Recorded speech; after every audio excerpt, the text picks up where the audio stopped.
Welcome to World War II Chronicles, a weekly tribute to America's fighting men and women in commemoration of the Second World War.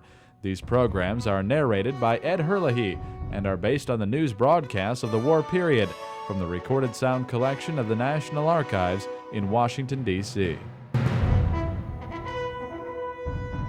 Douglas MacArthur faced immense pressure from the Japanese in the Philippines. Following intensive bombing of Manila, Japanese ground forces entered the city on January 2, 1942. From well-entrenched positions, American and Philippine forces fiercely resisted Japanese attacks on the Bataan Peninsula and the island of Corregidor at the entrance to Manila Bay.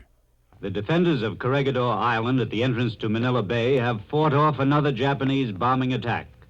And now Japanese ground troops are resuming their attack on the forces of General Douglas MacArthur, which hold their ground, fighting every inch in their stand northwest of Manila. As the struggle for Southeast Asia raged on, American men were being called to arms.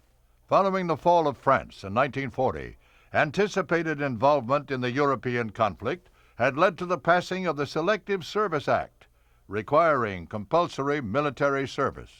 Now, with war declared, Congress turned its attention to fine-tuning draft registration requirements. The Senate has just now passed the new draft bill. In response to urgent appeals from the War Department, the Senate defeated proposed amendments. It passed the measure in a form which makes all men 19 to 44 inclusive subject to military service. Later in the war, the president would lower the draft age to 18. Within the next 48 hours, the White House will announce the plan of registration for the men involved in the expanded selective service system. The present draft boards will handle the work. Men aged 20 to 45 will be called upon to register first, probably next month. Then, at a later date, boys 18 and 19 years old and older men of 45 to 64 will be registered. It was an immense mobilization, the largest the nation has ever seen.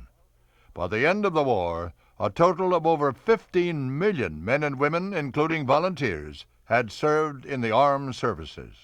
I'm Ed Herlihy. Join me next time for World War II Chronicles. World War II Chronicles was produced by the American Veterans Center and Radio America in cooperation with the National Archives. To listen to more episodes, subscribe on iTunes or visit AmericanVeteransCenter.org. We need your help to keep the legacy of our World War II generation alive. Visit AmericanVeteransCenter.org to make a donation to support World War II Chronicles and the ongoing work of the American Veterans Center.